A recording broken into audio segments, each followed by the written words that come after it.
영혼의 쉼터를 방문해 주신 여러분 반갑습니다. 이정길 목사입니다. 지난 시간에는 참 무거운 주제를 가지고 이야기를 했습니다. 이혼 문제였었죠. 어린아이 문제도 있었지만요.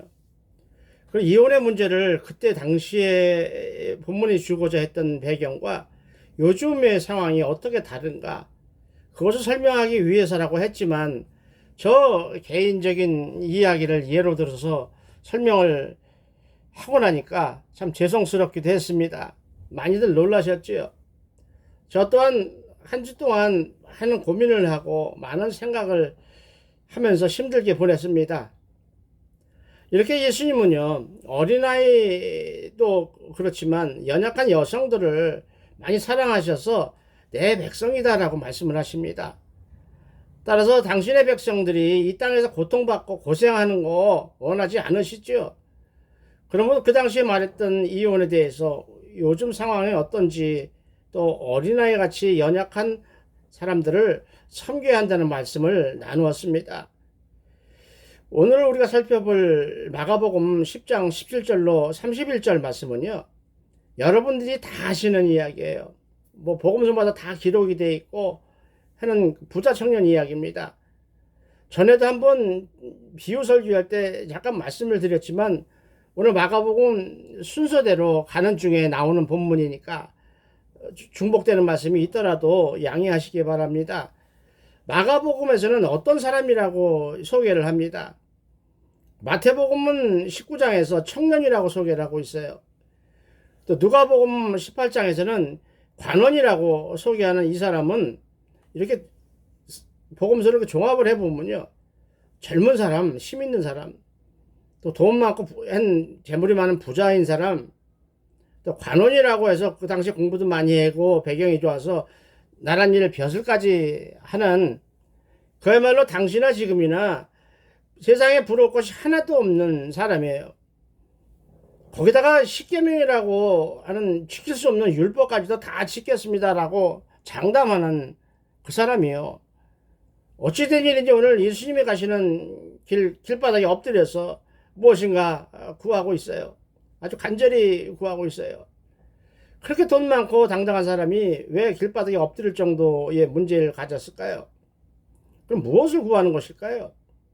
이 세상에서 구할 수가 없는 거니까 그런 거예요. 전혀 구할 수가 없는 거예요. 방법도 없어요. 사람이 죽지 않고 영원히 사는 방법을 알려달라는 것이죠. 그리고 만약 죽을 수밖에 없다면 지금처럼 다음 세상에서도 좋은 곳에서 행복하고 풍성하게, 그것도 영원히 사는 방법을 가르쳐 주세요라고 지금 간구하고 있는 것입니다. 따라서 이 세상에서 아무리 재물이 많아도요, 몸이 건강하고 공부를 많이 했어도요, 높은 벼슬을 가지고 재주가 아무리 많다고 하더라도요, 알 수 없어요. 구할 수도 없어요. 아마도 그것을 세상에서 구할 수 있었다면 이 청년은 예수님 앞에 엎드리지도 않았을 거예요. 이렇게 역시 죽음이라는 것은요, 우리 인간들이 가장 무서워하는 놈이에요. 이게 꼼짝 못하죠. 그러면 세상을 사는 사람들에게는 이런 부자 청년 같은 상황이 언제나 올까요? 언제나 예수님 앞에 스스로 엎드리게 될까요? 이 세상 떠날 때죠. 모든 것을 다 내려놓고 죽기 바로 직전입니다. 지금까지 목숨보다도 더 소중하게 여겨서 움켜쥐었고 안 놓치려고 바둥바둥거렸던 것이 결국 아무것도 아니구나 라는 허탈에 빠질 때, 또 그런 깨달음이 오는 시간이 되면 우리도 그렇게 엎드려서 예수님께 물어볼 것입니다. 주의 영원히 사는 길을 알려 주옵소서, 그 길을 함께 가게 하여 주옵소서라고 기도할 것입니다. 따라서 오늘은요, 이 본문을 묵상하면서 옛날 이야기가 생각났어요. 옛날에 있었던 얘기죠. 옛날 이야기가 아니라 과거에 북한에 대해 연구하시던 북한학을 연구한 교수님하고 대화를 하고 고민했던 때가 있었어요. 그때 나온 얘기 중에 몇 가지가 있었는데요. 옛날 성도님들은 무엇을 보았길래, 무엇을 들었길래 자기 인생, 하나뿐이 없는 인생, 또 하나뿐이 없는 목숨까지도 초월해서 250년 동안 카타콤이라고 하는 그 어두운 지하 동굴에서 대를 이어서 버텨냈을까? 어떤 믿음을 가졌길래 그렇게 버텨냈을까라는 이야기예요. 또 하나는 실제로 있었던 북한에서 살다가 탈북했던 사람이 이 남한에 와서 괴로워하는 삶과 죽음의 이야기를 하면서 시작하겠습니다. 인간의 역사가 시작된 이후 수천 년에 지났지만 의사도 그랬죠. 과학자들 그랬죠. 철학자들 그랬죠. 그리고 많은 종교들에서 인본주의 종교죠. 종교들에서 찾았어요. 추구했어요. 그래도 답을 찾지 못한 것이 있다면 죽음 이유가 어떤 것인가? 알 수가 없죠. 또 죽지 않고 영원히 사는 길은 없을까? 알 수가 없죠. 그것은 하나님의 영역이거든요. 진리 속에 있는 영역이기 때문에 인간이 연구한 것 갖고는, 흙덩어리가 연구한 것 갖고는 알 수 없는 것이라는 얘기죠. 붙잡을 수도 없는 것이라는 얘기죠. 그리고 결국 그들이 얻은 답은 무엇이냐면 어느 누구도 죽음을 피해갈 수 없다라고 하는 엄연한 현실 하나를 찾았습니다. 그러니까 죽음을 무서워하는 거예요. 더구나 역사를 찾아보면요, 모든 것을 움켜쥐었던 수많은 정복자들, 강한 힘을 갖고 강한 군대를 가졌던 정복자들, 또 절대적 힘을 휘둘렀던 왕들, 대왕이라고 했죠. 황제들, 그들이 얻을 거 다 얻고 나서 마지막으로 더 원했던 것이 죽지 않고 영원히 사는 것이었어요. 어느 누구도 인간은 같습니다. 그러나 육신의 죽음보다도 더 무서운 것이 있어요. 영혼의 공허예요. 텅 빈 마음이라 그러잖아요. 허탈한 거예요. 다 필요 없는 것처럼 그렇게 움켜쥐려고 했던 것이 다 필요 없다라고 생각이 들 때 그 두려움, 허탈감. 이렇게 인간은 어느 누구라 하더라도요, 스스로는 도저히 채울 수 없는, 감당할 수 없는 공허라는 거, 죽음이라는 거, 두 가지 문제를 가지고 살아가고 있습니다. 따라서 아까 이야기한 것처럼 초대교회 성도님들은 그러면 무엇을 들었길래, 무엇을 보셨길래 그렇게 죽음을 초월하는 믿음을 지녔을까? 가지게 되었을까? 초대교회 역사를 보면요, 예수 믿는다는 그 이유 하나만으로 죽임을 당했어요. 핍박을 당했어요. 여러 가지 핍박이 있었지만 그 중에 하나가 땅속으로 숨어 들어가서 사는 거죠. 한번 들어가면 영원히 나올 수가 없죠. 나오지 못하는 것이 아니라 나오면 죽으니까요. 카타콤이라는 지하 동굴에서 살아가는 거예요. 근데 이곳에 들어가면요, 먹을 것이 하나도 없잖아요. 뭐 농사를 지을 수가 있어요. 뭐가 있어요. 그렇다고 지금 마트가 있어 전화해서 배달해달라고 할 수도 없는 거고요. 물건에서 시장 나갈 수도 없죠. 나가면 죽으니까요. 로마 병정에서 숨어서 기다리고 있으니까 나가면 바로 죽음이에요. 근데 어떤 사람이 헐레벌떡하고 이 동굴로 들어오는 거예요.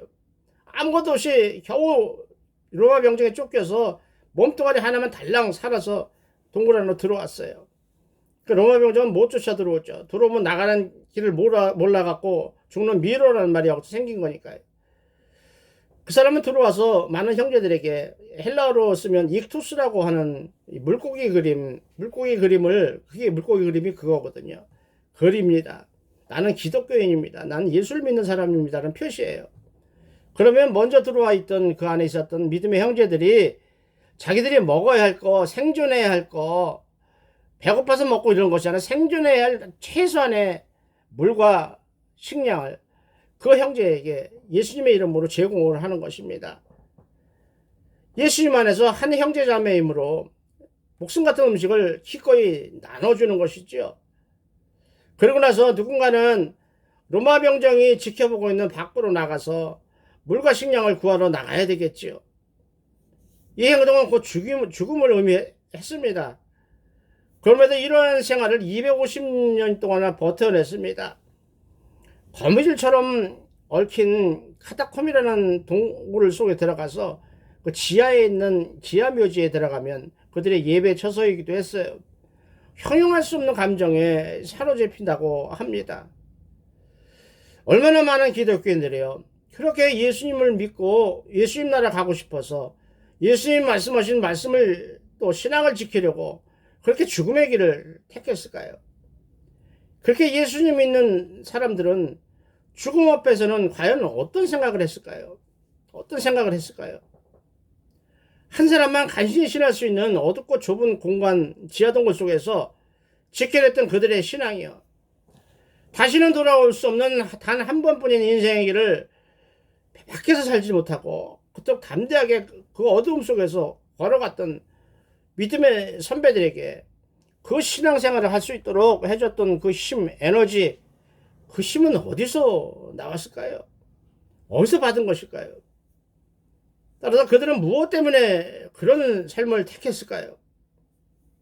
이 이야기를 통해서 우리의 연약한 믿음, 우리 세상 세파에 흔들리고 경제에 흔들리고 이 사람들하고 휘둘려서 힘들어하는 우리들의 연약한 믿음을 다시 한번 돌아보고 도전받는 기회가 될 수 있기를 원합니다. 그와는 반대의 이야기예요. 지금은 어떤 사람들은 죽음을 각오하고 천국을 사모해서 신앙생활을 했지만 믿음이 없는 사람은 어떤지 살펴봅니다. 탈북했던 북한에서 도망을 나왔던 청년이 있었습니다. 싫어합니다. 북한에서 대학을 졸업하고 북한에서 선생을 했던 사람이었다고 했어요. 그런데 전에도 그렇지만 엄청난 심각한 식량난을 견디지 못해서 남한으로 도망을 왔죠. 탈북을 한 거죠. 탈북자죠. 처음에는 이곳에 오니까 먹을 것이 엄청나죠. 뭐 풍부한 정도가 아니라 차고 넘치잖아요. 썩어 문드러질 정도로. 그래서 남한을 보니까 아 진짜 천국이구나 라는 생각이 들었다고 했어요. 북한에서는 생존할 만큼 조금이라도 먹을 게 없었으니까 그렇죠. 그런데 어느 정도 시간이 지나고 나니까요. 아 죽어야겠다. 살기 싫다. 자살을 생각하게 되더랍니다. 왜 그랬죠? 남한에 와서 당장 급하고 힘들었던 먹는 문제는 해결이 됐어요. 그러고 나니까 아까 말씀했던 인간의 기본 공허, 인간의 삶의 목적, 방향 이것이 생각이 나는 거예요. 인생의 의미를 생각하니까 막 갈등이 생기더라는 것이죠. 북한에서는 선생을 했으니까 그래도 레벨이 좀 높았잖아요. 근데 이 땅에 남한에 와서는 남한 사람들하고 보이지 않는 장벽, 우리는 그렇게 대하지 않는데 그들은 자기들을 무시한다라는 느낌을 받았나 봐요. 그래서 이런저런 고민을 하다 보니까 죽는 게 낫겠다라는 생각이 왔다는 거예요. 그러면서 앞으로 살아간다면, 죽지 않고 산다면 무엇을 하면 살아갈까? 이렇게 고민하다가 문득 생각이 나는 것이 그렇다면 북한에서 그 아둥바둥 살았던 거 살아남기 위해서 그 죽음을 각오하고 탈북을 해서 이 땅에 와서 몸부림치며 이 땅에 적응하기 위해서 버텨냈던 인생 그 시간은 어떤 의미가 있었다는 것인가? 그냥 죽게 너무 억울하지 않은가? 이런 생각이 들었다는 거죠. 그렇다면 앞으로는 어떤 갇힌 일을 하면서 살아가야 되는 것일까? 그러다 보니까 나는 어디서 왔으면 어디로 가는 것일까? 어떻게 살아야 될 것인가? 라는 문제로 고민을 했다고 했습니다. 참으로 누구는요, 신앙 때문에 죽음을 초월하고 뛰어넘는데요. 누구는 그 어려움 중에서도 편안함이 왔으면서 제공됨에도 불구하고 왜 죽으려고 하는 걸까요? 이처럼 영혼을 가진 인간은요, 동물과 달라서 먹는 거가 해결된다고 끝나지 않거든요. 우리 인간은요, 자기가 알든 모르든 간에 영적인 존재예요. 인간의 마음 속에는요, 하나님이 아니고는 절대 채워지지 않는, 하나님이 아니고는 절대 채워질 수 없는 커다란 공간이 있다고 했습니다. 그런데도 여러분들은요, 어떨 때 보면 무슨 일이 있길래 뭐 사느니 죽느니 하고 난리를 치는 거 보면 우리도 조금 생각을 깊이 해야 될 줄로 믿습니다. 오늘 본문 여러분 다 아시는 부자 청년 이야기니까 뭐 좁게 이렇게 이야기하지 않고 세세하게 이야기하지 않고 넓은 그림으로 큰 그림으로 생각해 보겠습니다. 먼저 주예요. 예수님이 어린아이하고 천국에 대해서 말씀을 하셨잖아요. 예수님이 강조하시는 어린아이 같은 믿음의 특성이 뭐예요? 세상 때가 묻지 않았어요. 그래서 순진해요. 그래서 부모의 말에 무조건 따르는 그런 순수한 믿음, 신뢰를 가지고 있었다는 것이죠. 어린아이들은. 그렇게 예수님을 믿어야 한다는 것이죠. 그러면 뭐가 있어요? 천국에 들어간다는 말씀을 주신 거거든요. 그러니까 천국에 들어갈 수 있는 사람의 자세를 예수님이 강조하셨어요. 그런데 그 말씀을 듣고 있다 보니까 이 청년이 이분이라면 내가 얻어야 할 거, 찾지 못하고 이 세상에서 헤맸던 거, 그것을 가르쳐 주실 분이다 라고 생각을 해서 건강을 가졌죠. 또 명예를 가졌죠. 더 많은 재물을 가졌죠. 그러나 채울 수 없는 공허를 가졌던 이 청년이 무릎 꿇고 선생님이면 나에게 영생을 얻으려면 어떻게 해야 될까요? 라고 물어보는 것이 오늘 본문의 배경 그림이에요. 그 청년은 예수님에게 이렇게 말을 합니다. 선한 선생님이요. 당시의 선한 토부, 선한이라고 쓸 수 있는 것은 하나님 외에는 쓸 수 없는 말인데도 불구하고 선한 선생님이라고 이야기를 합니다. 얼마큼 자기가 영생을 갈급하게 생각하고 있으면 선한이라는 말을 썼습니다. 내가 무엇을 해야 영생을 얻으리까? 라고 물었습니다. 그 사람은요, 아까도 이야기했죠. 인간의 가장 큰 문제, 인간을 다 살고 나면 죽는다. 어쩔 수 없이 죽는다. 그것을 전제하고 이해한다면 그 죽은 뒤에 있다고 하는 영생의 문제, 영불로 들어가느냐, 영원한 생명으로 가느냐, 그 문제를 가지고 찾아온 거죠. 예수님은 그에게 아까도 이야기했죠. 선한이라는 말을 함부로 쓰는다고 책망을 하시죠. 어떻게 하나님에게만 쓸 수 있는 선한이라는 말을 그렇게 쓰느냐라고 말씀을 하시면서 십계명을 말씀하시는데 십계명 중에서 하나님과 사람과의 관계에 있는 4개의 계명을 말씀하지 않고 나머지 사람과의 관계에 대해서 주신 6계명만 이야기를 하셔요. 살인하지 말라, 간음하지 말라, 도둑질하지 말라, 거짓 증언하지 말라, 남을 속여서 빼앗지 말라, 그리고 네 부모를 공경하라라고 말씀을 주십니다. 그러자 이 청년은요, 이건 내가 어렸을 때 다 지켰어요. 어렸을 때부터가 언제였죠? 이스라엘 사람들은요, 남자아이가 12살이 되면 그때부터 성인 취급을 해요. 그 성인 취급을 하니까 십계명을 지켜야 하는 것이죠. 성경을 읽어야 하는 것이죠. 다 했다는 것이죠. 돈도 많지요. 건강하지요. 또 벼슬도 있지요. 십계명까지 다 완벽하게 지켰다는 거예요. 그러니까 이 청년의 마음은요, 아마 우리 마음하고 비슷할 것 같아요. 나 예수 믿으니까, 난 교회를 다니니까 천국 가겠지. 내가 조금 죄를 졌어도. 시간을 부천에 있는 교회 가서 성도님들한테 얘기하는 게 그거거든요. 누가 교회 다닌다고 천국 간다고 얘기했냐? 누가 예수 믿는다고 천국 간다고 이야기했냐? 어떤 것이 진짜로 예수 믿는 것이냐? 어떤 것이 진짜로 교회 다니는 것인가를 생각하지 않고 입으로만 가식적으로 형식적으로 믿는다고 하면서 천국 갈 것이라고 착각하고 있다. 그런 분들에게 제가 그렇게 얘기했어요. 우리처럼 그렇게 행동하지 못했더라도 예수님이 십자가를 졌을 때 오른편 강도 왼편 강도 세 십자가가 섰을 때 왼편 강도는 우리처럼 강팍하게 네가 메시아면 살아서 내려와봐, 네가 하나님의 아들이면 살아봐 라고 조롱했지만, 죽어가면서까지 조롱했지만, 오른쪽 강도는 죽을 수밖에 없는 죄인이 살인범 죄인이었음에도 불구하고 마지막 한 번의 기회 때 예수여 당신의 나라에 이르실 때 나를 기억하소서라고는 신앙 고백 단 한마디로 인해서 하나님의 은혜를 입었다는 것을 늘 말씀을 드리죠. 역시 구원은 절대적인 하나님의 은혜의 문제입니다. 인간이 할 수 있는 공로는 전혀 없습니다. 그런데 이 청년이 그거죠. 나는 십계명 다 지키고 말씀 지키고 이렇게 했으니까 난 천국에 갈 것이라고, 넌 천국에 갈 거야 라고 말씀을 주시겠지 라고 기다렸어요.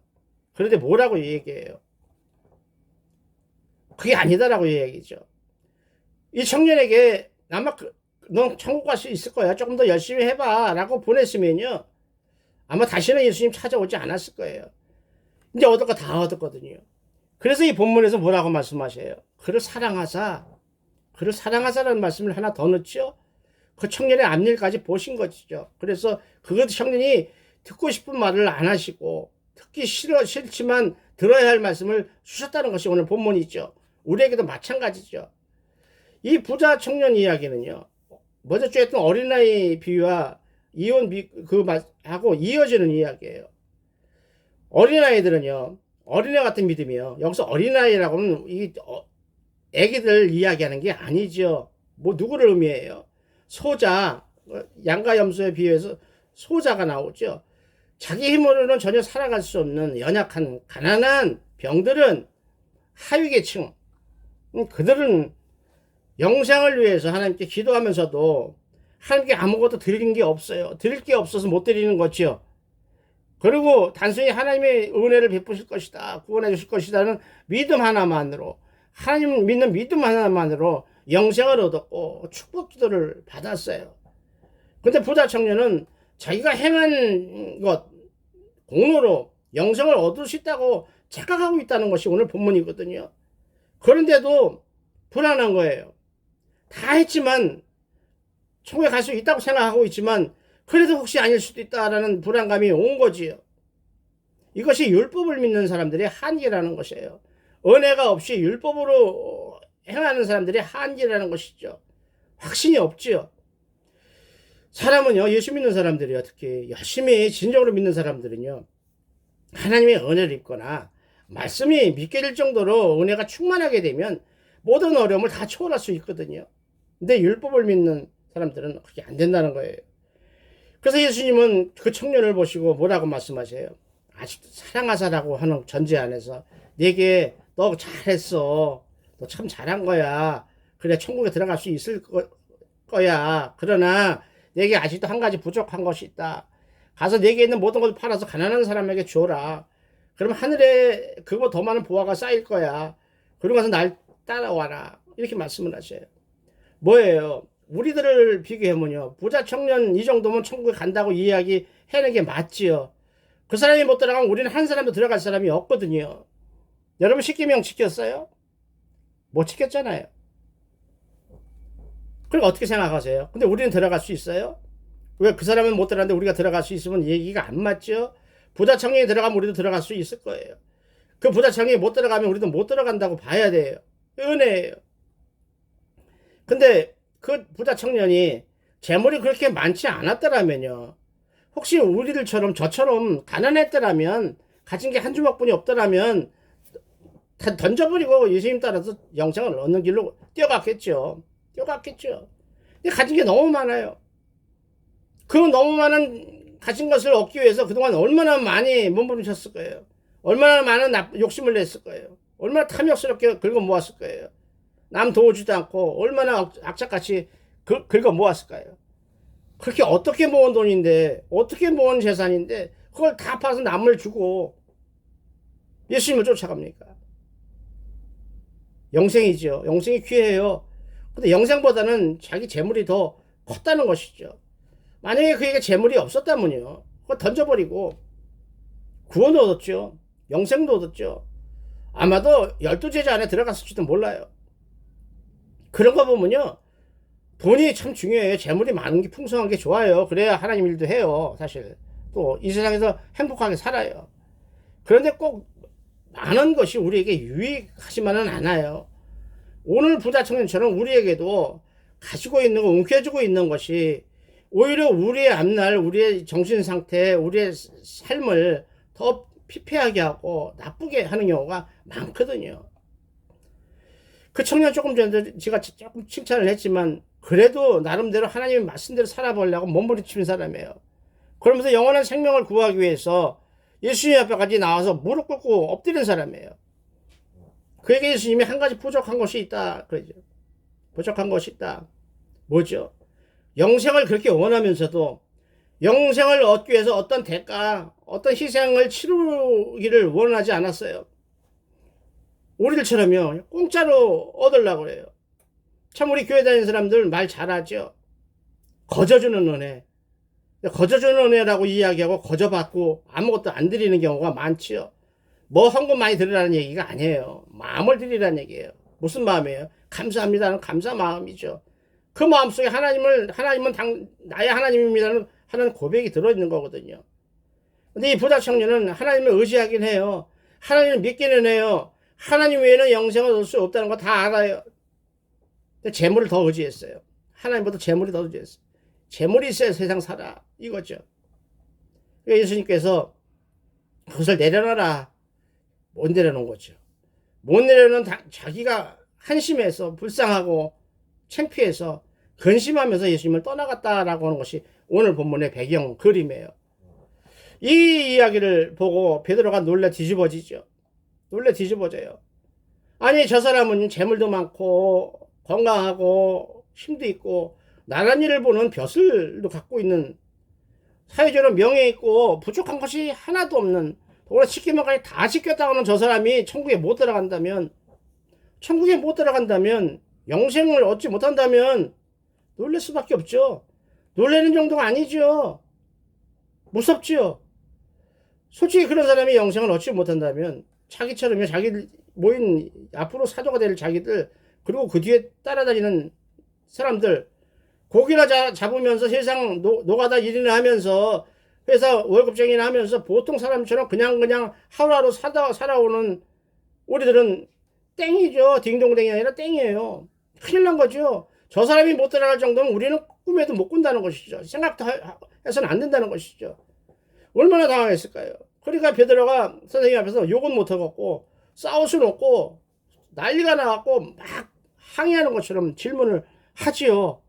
아니 우리가 어떻게 예수님을 쫓아다니기 위해서 따르기 위해서 모든 것을 다 버리고 직장 버리고 가족 버리고 재산 전부 같은 배까지 끌고 와서 예수님을 섬기고 있는데 높은 자리에 추세는 그만두고 영생을 얻지 못하게 됐으니 난리가 났죠.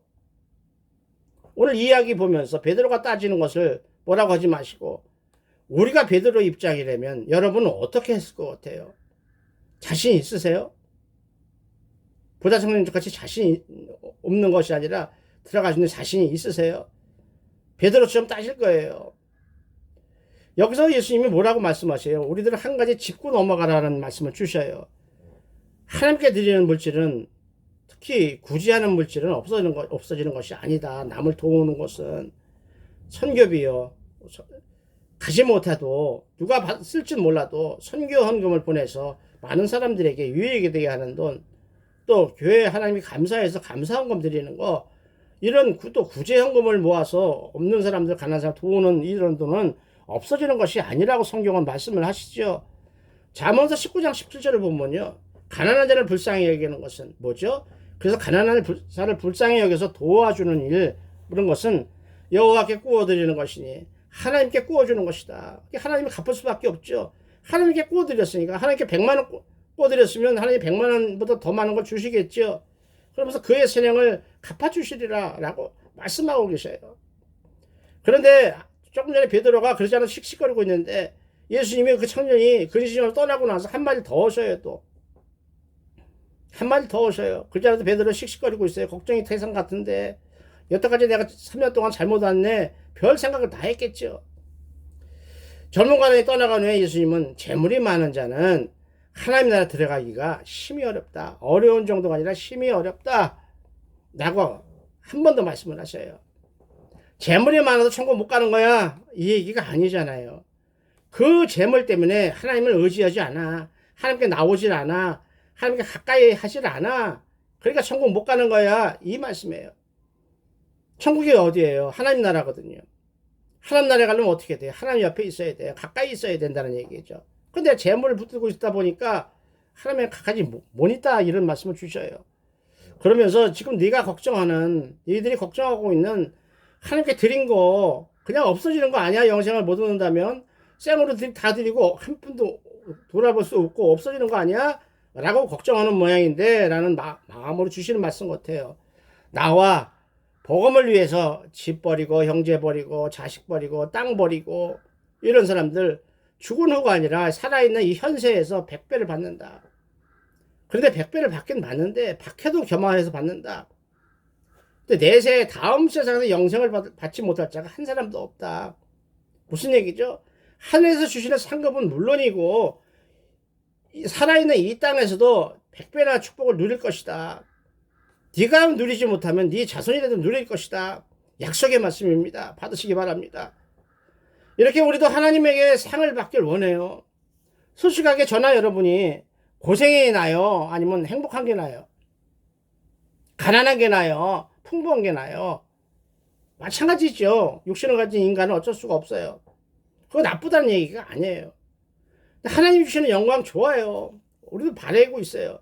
근데 세상에서 주는 거를 더 좋아해요. 왜냐하면요, 하나님이 말씀하신 건 안 보이잖아요. 세상에서 왔다 갔다 하는 건 보이잖아요. 그러니까 연약한 믿음을 가진 우리들은 그걸 쫓아갈 수밖에 없어요. 그런 사람에게 오늘 예수님이 말씀하시는 거예요. 정말로 네가 천국에 들어가길 원하느냐? 하나님 나라 들어가길 원한다면 저 부자 청년처럼 움켜쥐고 있는 거, 목숨보다 더 중요하다고 생각하고 움켜쥐고 있는 거 내려놔야 된다. 내려놓을 수 있어야만 된다. 그것 때문에 하나님을 잃어버린다. 그렇지 않으면, 다시 말씀드리지만요, 우리는 세상의 축복, 세상에 주는 명예, 이것을 얻기 위해서 많은 대가를 지불해요. 많은 돈을 내요. 뭐 기부를 하든지 뭘 헌금을 하든지 아니면 지역사회에 돕는 일을 하든지. 그런데요, 참 희한하죠. 진짜로 우리가 그렇게 원하고 원하는, 평생 동안 주일날 놀러 가지도 못해요. 11조 드려요. 남들처럼 풍부하게 쓰지도 못하고.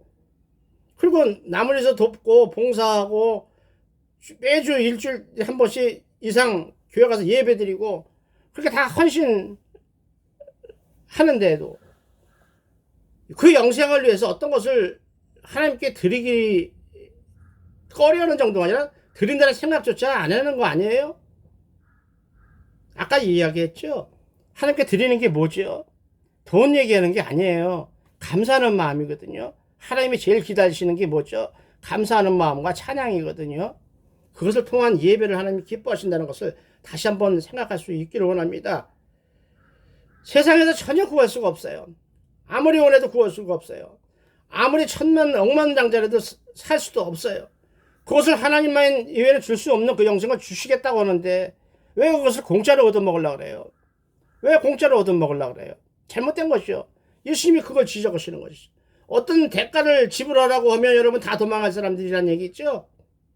하나님이 만약에 그냥 거저 주시는 구원이 아니라 1억씩 내라, 10억씩 내야 된다. 그러면 낼 사람이 없죠. 그게 바로 믿음하고 연결이 된다는 거죠. 전에 한번 말씀을 드렸죠.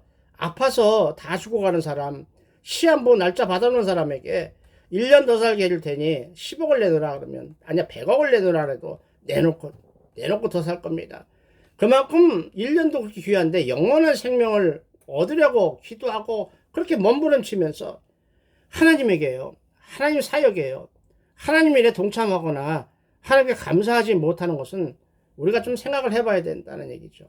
그걸 뒤집어 얘기하면 영생 별거 아니야, 나 영생 없어서 살아, 이 마음으로 비춰질 수도 있거든요.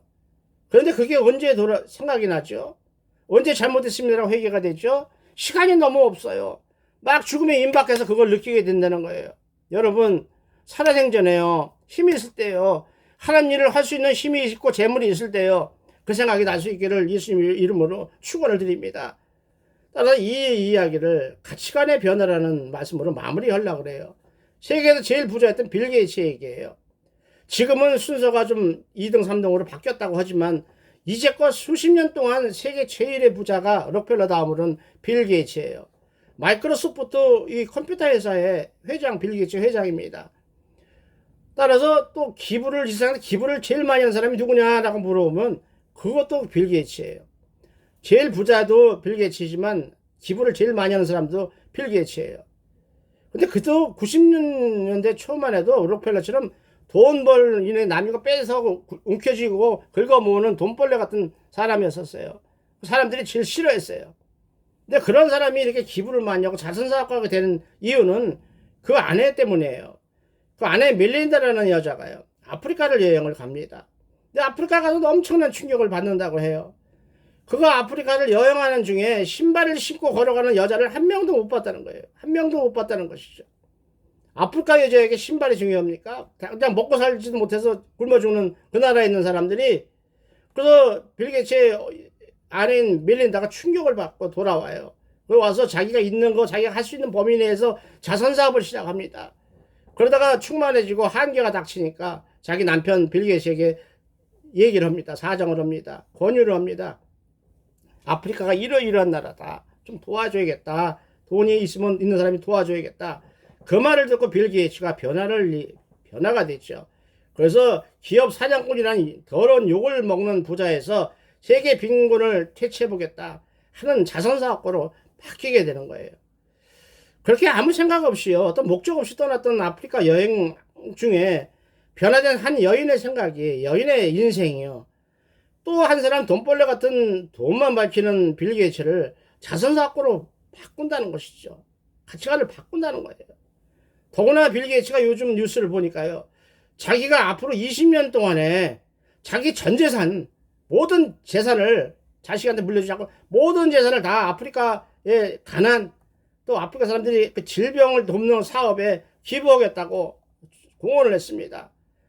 세계 제일의 억만장자였으나 불치병에 걸려서 모든 걸 포기하고 기도하는 중에 재산을 선하게 쓰니까 병도 낫고 98세까지 장수했던 록펠러처럼요, 얼마 전까지만 해도 세계 제일의 부자였던 컴퓨터 회사 마이크로소프트의 빌 게이츠 회장이 결단한 이 행동이요, 기부의 행동, 약속은요, 사도 바울이 전한 주는 것이 받는 것보다 복이 있다 라고 예수님이 말씀하셨어 라고 전한 그 말씀을 깨달은 것 같아서 참 부럽기만 합니다. 재물의 욕심을 내려놓으면요, 행복으로 채워지는 것이 하나님이 정하신 섭리라는 것을, 영적 진리라는 것을 믿을 수 있기를 원합니다. 여러분은요, 예수님을 만난 뒤에 여러분의 가치관이 어떻게 변했습니까? 우리는 오늘 본문의 부자 청년처럼요, 세상의 모든 것을 다 가지고도 하나님의 축복으로 은혜로 말미암아 모든 것을 다 갖고도 누리면서도 영원한 생명을 놓쳐버리는 실수를 하지 않았으면 좋겠습니다. 엄청난 재물이나 건강도요, 이 세상에 살 때 필요한 것이지 구원하고 영생하고는 전혀 관계가 없다는 것을 깨달을 수 있기를 원합니다. 오히려 빌 게이츠처럼 그 주신 재물을 하나님의 일을 위해서 쓸 수 있는 믿음이 있다면 얼마나 복된 인생이 되겠습니까? 성경은 말씀하십니다. 누구든지 그리스도 안에 있으면 새로운 피조물이라, 이전 것은 지나갔으니 보라 새 것이 되었도다 라고 고린도후서 5장 11절은 우리에게요, 우리들 여러분들에게요, 변화된 하나님의 사람으로 변화된 사람이 되라고 권유를 하고 있습니다. 따라서 이 말씀처럼 이웃을 변화시키고 우리보다 연약한 자를 변화시키고 그렇게 도와줄 수 있는 행동을 하는, 진정한 예수님이 칭찬을 받을 수 있는 그리스도인들이 다 되시기를 우리 주 예수 그리스도 이름으로 축원을 드립니다. 아멘입니다. 오늘 여기까지 하겠습니다. 감사합니다.